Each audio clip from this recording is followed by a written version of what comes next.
Finale. Every limit is a beginning as well as an ending. Who can quit young lives after being long in company with them, and not desire to know what befell them in their after years? For the fragment of a life, however typical, is not the sample of an even web. Promises may not be kept, and an ardent outset may be followed by declension. Latent powers may find their long-waited opportunity. A past error may urge a grand retrieval. Marriage, which has been the bourne of so many narratives, is still a great beginning, as it was to Adam and Eve, who kept their honeymoon in Eden, but had their first little one among the thorns and thistles of the wilderness. It is still the beginning of the home epic, the gradual conquest or irremediable loss of that complete union, which makes the advancing years a climax, and age the harvest of sweet memories in common. Some set out, like crusaders of old, with a glorious equipment of hope and enthusiasm, and get broken by the way, wanting patience with each other and the world. All who have cared for Fred Vincy and Mary Garth will like to know that these two made no such failure, but achieved a solid mutual happiness. Fred surprised his neighbors in various ways. He became rather distinguished in his side of the county as a theoretic and practical farmer, and produced a work on the cultivation of green crops and the economy of cattle feeding, which won him high congratulations at agricultural meetings. In Middlemarch, admiration was more reserved. Most persons there were inclined to believe that the merit of Fred's authorship was due to his wife, since they had never expected Fred Vincy to write on turnips and mangle wurzel.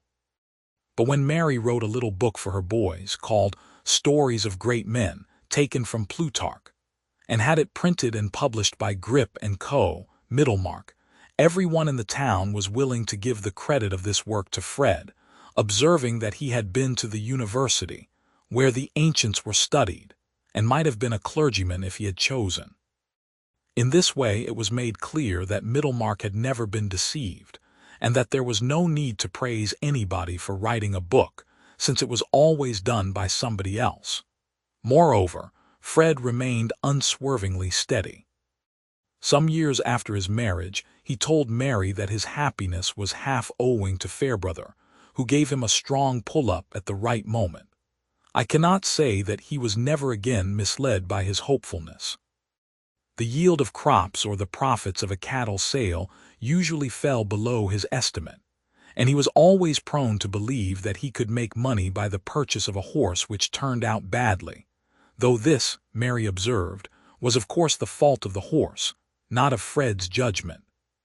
He kept his love of horsemanship, but he rarely allowed himself a day's hunting, and when he did so, it was remarkable that he submitted to be laughed at for cowardliness at the fences, seeming to see Mary and the boys sitting on the 5-barred gate, or showing their curly heads between hedge and ditch. There were 3 boys. Mary was not discontented that she brought forth men children only, and when Fred wished to have a girl like her, she said, laughingly, "That would be too great a trial to your mother." Mrs. Vincy, in her declining years, and in the diminished luster of her housekeeping, was much comforted by her perception that 2 at least of Fred's boys were real Vincys, and did not feature the Garths. But Mary secretly rejoiced that the youngest of the 3 was very much what her father must have been when he wore a round jacket, and showed a marvelous nicety of aim in playing at marbles, or in throwing stones to bring down the mellow pears. Ben and Letty Garth, who were uncle and aunt before they were well in their teens, disputed much as to whether nephews or nieces were more desirable, Ben contending that it was clear girls were good for less than boys, else they would not be always in petticoats, which showed how little they were meant for. Whereupon Letty, who argued much from books, got angry in replying that God made coats of skins for both Adam and Eve alike. Also it occurred to her that in the East the men too wore petticoats. But this latter argument, obscuring the majesty of the former, was one too many, for Ben answered contemptuously, "The more spoonies they," and immediately appealed to his mother whether boys were not better than girls. Mrs. Garth pronounced that both were alike naughty, but that boys were undoubtedly stronger, could run faster, and throw with more precision to a greater distance. With this oracular sentence Ben was well satisfied, not minding the naughtiness. But Letty took it ill, her feeling of superiority being stronger than her muscles. Fred never became rich. His hopefulness had not led him to expect that, but he gradually saved enough to become owner of the stock and furniture at Stone Court, and the work which Mr. Garth put into his hands carried him in plenty through those bad times, which are always present with farmers. Mary, in her matronly days, became as solid in figure as her mother, but unlike her, gave the boys little formal teaching, so that Mrs. Garth was alarmed lest they should never be well grounded in grammar and geography. Nevertheless, they were found quite forward enough when they went to school. Perhaps because they had liked nothing so well as being with their mother. When Fred was riding home on winter evenings, he had a pleasant vision beforehand of the bright hearth in the wainscoted parlor, and was sorry for other men who could not have Mary for their wife. Especially for Mr. Fairbrother. "He was 10 times worthier of you than I was," Fred could now say to her, magnanimously. "To be sure he was," Mary answered, "and for that reason he could do better without me. But you, I shudder to think what you would have been. A curate in debt for horse hire and cambric pocket handkerchiefs." On inquiry, it might possibly be found that Fred and Mary still inhabit Stone Court, that the creeping plants still cast the foam of their blossoms over the fine stone wall into the field, where the walnut trees stand in stately row, and that on sunny days the two lovers who were first engaged with the umbrellaring may be seen in white-haired placidity at the open window from which Mary Garth, in the days of old Peter Featherstone, had often been ordered to look out for Mr. Lydgate. Lydgate's hair never became white. He died when he was only 50, leaving his wife and children provided for by a heavy insurance on his life. He had gained an excellent practice, alternating, according to the season, between London and a continental bathing place. Having written a treatise on gout, a disease which has a good deal of wealth on its side, his skill was relied on by many paying patients, but he always regarded himself as a failure. He had not done what he once meant to do. His acquaintances thought him enviable to have so charming a wife, and nothing happened to shake their opinion. Rosamond never committed a second compromising indiscretion.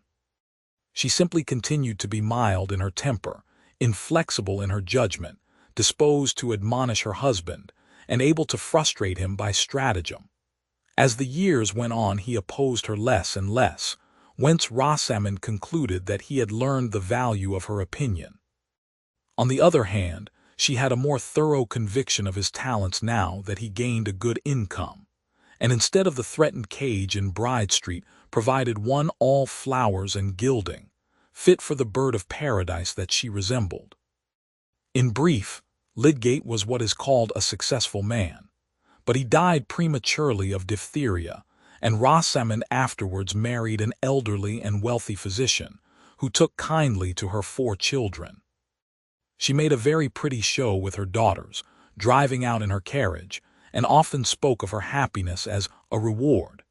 She did not say for what, but probably she meant that it was a reward for her patience with Tertius, whose temper never became faultless, and to the last occasionally let slip a bitter speech which was more memorable than the signs he made of his repentance. He once called her his basil plant, and when she asked for an explanation, said that basil was a plant which had flourished wonderfully on a murdered man's brains. Rosamond had a placid but strong answer to such speeches. Why then had he chosen her? It was a pity he had not had Mrs. Ladislaw, whom he was always praising and placing above her, and thus the conversation ended with the advantage on Rosamond's side. But it would be unjust not to tell that she never uttered a word in depreciation of Dorothea, keeping in religious remembrance the generosity which had come to her aid in the sharpest crisis of her life. Dorothea herself had no dreams of being praised above other women, feeling that there was always something better which she might have done, if she had only been better and known better. Still, she never repented that she had given up position and fortune to marry Will Ladislaw, and he would have held it the greatest shame as well as sorrow to him if she had repented. They were bound to each other by a love stronger than any impulses which could have marred it. No life would have been possible to Dorothea which was not filled with emotion, and she had now a life filled also with a beneficent activity, which she had not the doubtful pains of discovering and marking out for herself. Will became an ardent public man, working well in those times when reforms were begun with a young hopefulness of immediate good which has been much checked in our days, and getting at last returned to Parliament by a constituency who paid his expenses. Dorothea could have liked nothing better, since wrongs existed, than that her husband should be in the thick of a struggle against them, and that she should give him wifely help. Many who knew her thought it a pity that so substantive and rare a creature should have been absorbed into the life of another, and be only known in a certain circle as a wife and mother. But no one stated exactly what else that was in her power she ought rather to have done, not even Sir James Chetham, who went no further than the negative prescription that she ought not to have married Will Ladislaw. But this opinion of his did not cause a lasting alienation, and the way in which the family was made whole again was characteristic of all concerned. Mr. Brooke could not resist the pleasure of corresponding with Will and Dorothea, and one morning when his pen had been remarkably fluent on the prospects of municipal reform, it ran off into an invitation to the Grange, which, once written, could not be done away with at less cost than the sacrifice, hardly to be conceived, of the whole valuable letter. During the months of this correspondence, Mr. Brooke had continually, in his talk with Sir James Chatham, been presupposing or hinting that the intention of cutting off the entail was still maintained. And the day on which his pen gave the daring invitation, he went to Freshitt expressly to intimate that he had a stronger sense than ever of the reasons for taking that energetic step as a precaution against any mixture of low blood in the air of the Brookes. But that morning something exciting had happened at the Hall. A letter had come to Celia which made her cry silently as she read it, and when Sir James, unused to see her in tears, asked anxiously what was the matter, she burst out in a wail such as he had never heard from her before. "Dorothea has a little boy, and you will not let me go and see her, and I am sure she wants to see me, and she will not know what to do with the baby, she will do wrong things with it, and they thought she would die. It is very dreadful. Suppose it had been me and little Arthur, and Dodo had been hindered from coming to see me. I wish you would be less unkind, James." "Good heavens, Celia," said Sir James, much wrought upon, "what do you wish? I will do anything you like. I will take you to town tomorrow if you wish it." And Celia did wish it.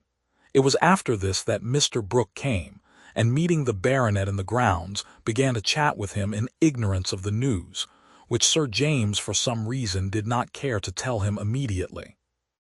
But when the entail was touched on in the usual way, he said, "My dear sir, it is not for me to dictate to you, but for my part I would let that alone. I would let things remain as they are." Mr.